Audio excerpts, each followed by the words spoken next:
Kitco Mining special coverage of PDAC is brought to you by Gold Mining, Uranium Energy Corps, and Uranium Royalty Corps.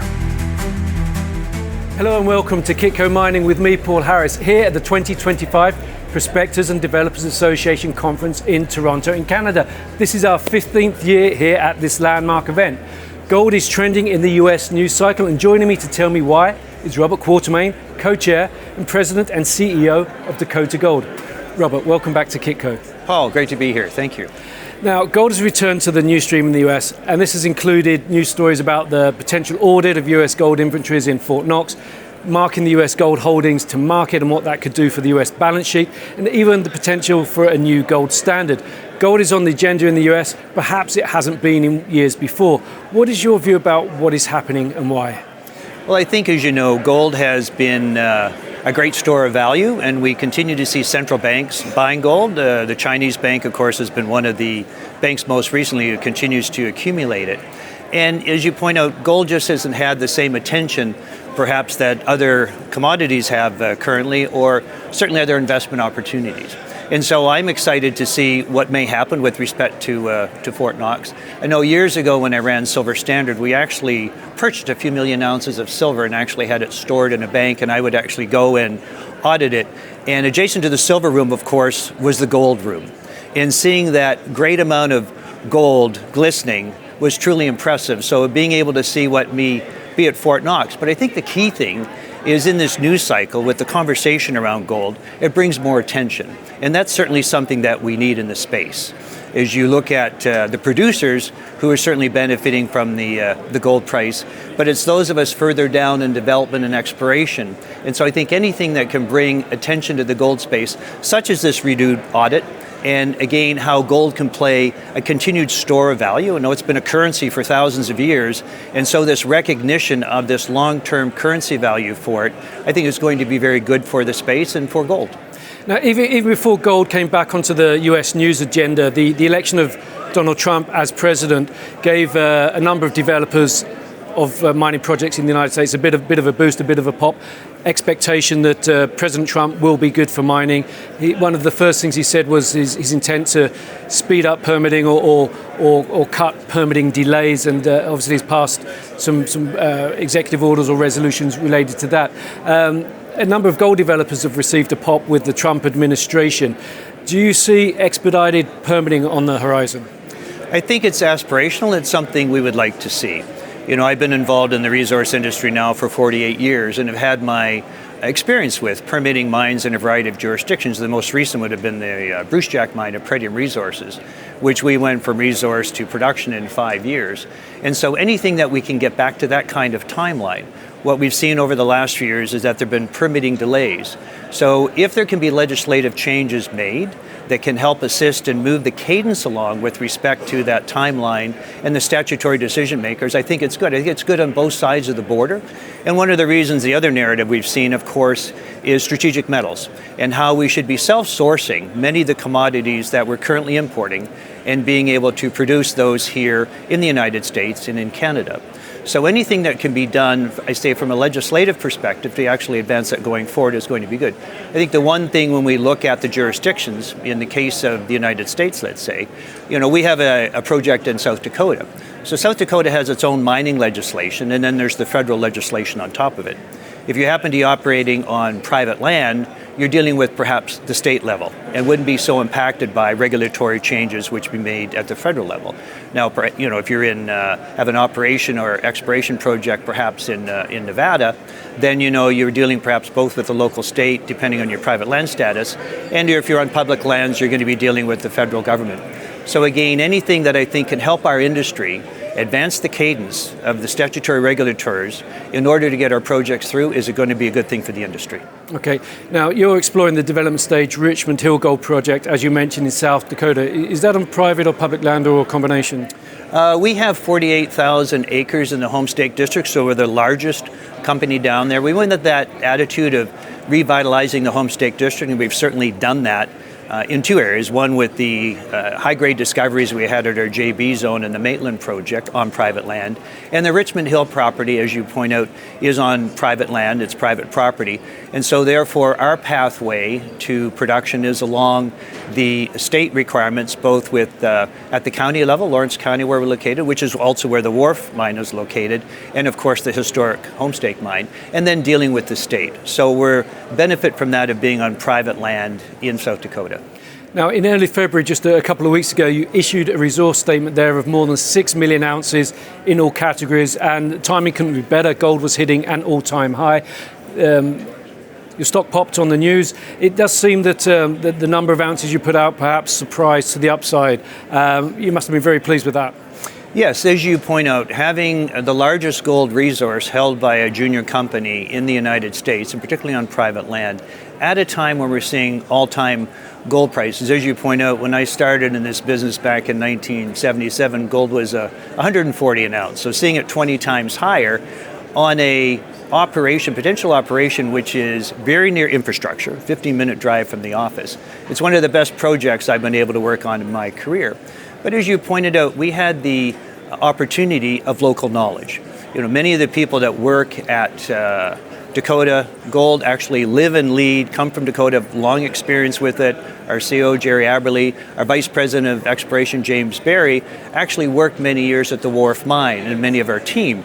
So we have that ability to take that knowledge and then incorporate it with the more than 900 drill holes and the 50,000 assays, which we got from Barrick under option on the Homestake mine. So we could take historical data and add that to the 145 drill holes that we put on, and focusing just on the oxide.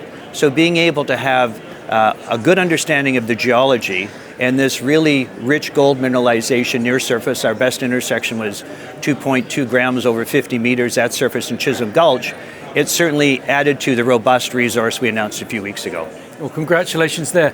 Now, you and I, we were both at the BMO Metals Mining and Critical Minerals Conference in Florida last week. With gold in the US news cycle, all-time high gold prices, and a new resource out, are you seeing more investor interest in the US gold story? Yes, for sure. We had a number of meetings there, as we are here at PDAC. And so it's great because we have a nice resource on private land, but more importantly, we're 2 miles north of the Wharf mine. The Wharf mine's been operating for 40 years now. This last year it produced almost 100,000 ounces of gold and generated over $100 million of free cash flow. That's very attractive. And so being able to develop a heap leach operation, which is adjacent to an existing mine, then that brings attention because people again can see that pathway as we move through our initial assessment with cash flow, which we will get completed the second quarter of this year, and then move right into full feasibility study. Then you can see how you're able to advance that into production, and that's something that many other companies don't have right now until we get this kind of permitting cadence advanced if you're on public lands. But excited about the opportunity ahead of us. Well, I was going to ask you something else, but let me sort of jump ahead a little bit and talk about M&A activity, because interest is coming back into the gold sector on a daily basis. As you mentioned, you're in the Homestake district, you're very close to the Wharf mine, you've got a potential suitor literally on your doorstep, but of course there's many other companies interested in the potential to add a gold asset for production in the United States. M&A is stepping up. Do you see potential action for Dakota Gold in the next year or two, or are there other milestones you want to complete before you get to that stage? Well, we want to complete our IA with cash flow, which I say will happen in the second half of this year, and that'll kind of put a template out as the roadmap of how one could see to go to develop this project. We think it's going to have a robust production level, similar to what Wharf is, and perhaps beyond that. And then, as you say, as we go through the feasibility study and continue to enhance it, we want to continue exploration work in order to show the full potential of the project. And, my attitude is I'm here to make the best return I can for shareholders. Myself, I own about 8% of the company. When you look at overall management, we have a large percentage of it. So when you're focused on that, as I did, let's say, with the Brucejack project, there we constructed it to put in production, and it was taken out after the fact because of the complexity of the mine. Here we have an operation that many people are familiar with. The fact it's on private land, and by doing mining and concurrent reclamation, you're able to advance that project on the area that it currently has, then it's likely to continue to bring attention, as you say, from the mid-mining mining companies that could use another 100 or 150,000 ounces of annual production. But again, we'll continue to advance it for our own account, and the extent that there are conversations around that potential, then we will certainly take them as they come to us. But for now, our focus is on doing more drilling and doing everything we need with respect to advancing it through feasibility. You have a gold oxide project, so maybe let's take a quick step back. And why are gold oxide projects in such demand? Well, I think from the fact that they're perhaps lower capital cost, right? So you're able to put a plant on site, depending on the amount of area that you have available to us. You can put the heap leach up, and then it's much less capital. You got your mining trucks and perhaps your fleets to be able to stack the gold, but you don't have the additional development cost you would in, let's say, a high-grade underground, something like the Brucejack mine, right? You have a mill facility there, you have to be processing it, you have to do all the underground mining with respect to it. Here, once you have the heaps up and they start doing the work for you, the great thing about the style of mineralization that we have at Richmond Hill, particularly as it relates to a wharf next door, which is in the Deadman Formation, it leaches relatively quickly. Wharf has a system where they put material on leach pads and then take the material off the leach pads, and they get good recoveries. We have a little more real estate, and therefore our thought is that we would probably put on permanent leach pads, have a longer leach cycle to be able to recover more gold. So that kind of an operation where you have an existing mine next door, you're in an historic mining camp that's now produced over 45 million ounces and has another 15 or 20 in inventory, is certainly attractive to a group of mid-tier gold producers. I guess in some ways you could say oxide gold is simpler and it's cheaper. Right, with the oxide, that's very much so, because you have such a higher development cost with respect to underground, right? You need to be able to get your development in place, get everything that you're going to be able to recover the gold from those stopes, versus here, in the case of Chisholm Gulch, the gold is more or less at surface. So it's a matter of crushing it up, putting it on the leach pad, and starting the leaching relatively quickly. So often your lead times for a leaching operation can be substantially less than having to do development in an underground mine.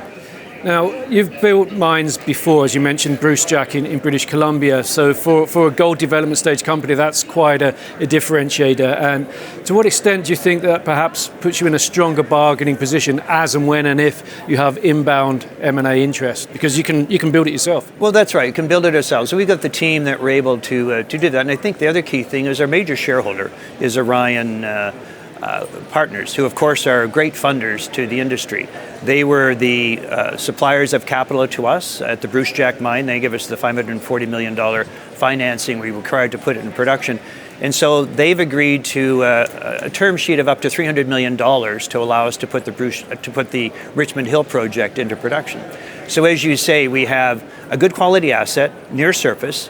It's well drilled off. We have a large measured and indicated component. We're going to be moving that into a reserve category through doing the work on feasibility level. And we have a large shareholder who also has a strong balance sheet that they've allowed us to access. So that gives us the ability, as you point out, to develop it for our own account, or at least if anyone's going to come in and perhaps have an interest in the company, then they would have to ensure that shareholders are rewarded for the work that we've done to date on the project. Okay. Now, we've been through a few years of, let's say, extreme capital discipline in the sector.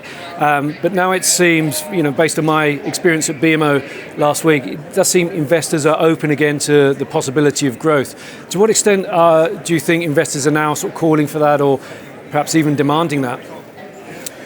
Right, as we can see, I think we were talking earlier just about, Agnico Eagle, I think you said, has become the largest market cap gold company. And the challenge with large companies, whether it's Agnico or Newmont or Barrick, is all about continuing to have product to be able to add into their pipeline. And so I think, when you get mid-tier companies, that being able to access the capital that we can and, develop a project which might be able to feed into a mid-tier, and then often what we're seeing is that the larger companies then will come in and perhaps take those mid-tiers over. They often then look at their own portfolios to make sure they match with their longer-term strategies. But I think because of the lack of quality projects that can feed into the system, that you're getting a little more interest from portfolio managers who are willing to invest in kind of junior or a company such as ours developers at this point in the cycle. Robert, it seems you've got a lot going on this year, so maybe to end, maybe just recap some of the key milestones for 2025 and where you'd like Dakota Gold to be by the end of the year. Right. So we've released our SK 1300, which was very robust. We are currently doing our IA with cash flow, which we hope to have out in the second half of this year. That will then also inform the work that we have to do with respect to the feasibility study. So, with respect to water well drilling, further metallurgical work that we want to be doing. And at the same time, we still want to focus on the higher grade areas we have, which would come into the mining plan at the first point, such as Chisholm Gulch or perhaps in our Twin Tunnels area. So we'll continue to do exploration there. And then all the while, as you point out, 2 miles to our east, we have our Maitland project, which is the high grade underground homestake style mineralization that we continue to evaluate how we can unlock value there by defining a resource going forward. So we'll be drilling and doing engineering work, but going to be an exciting year for Dakota based off this great platform of resource that we outlined a few weeks ago. Well, I wish you the best of luck with that and look forward to finding out more as and when these things are announced. Robert Quartermain, many thanks for joining us today. Thank you, Paul. Pleasure to be here. And we have a lot more to come from the 2025 Prospectors and Developers Association Conference here in Toronto in Canada. So hit that subscribe button. I'm Paul Harris and this is Kitco Mining. Kitco Mining special coverage of PDAC is brought to you by Gold Mining, Uranium Energy Corps, and Uranium Royalty Corps.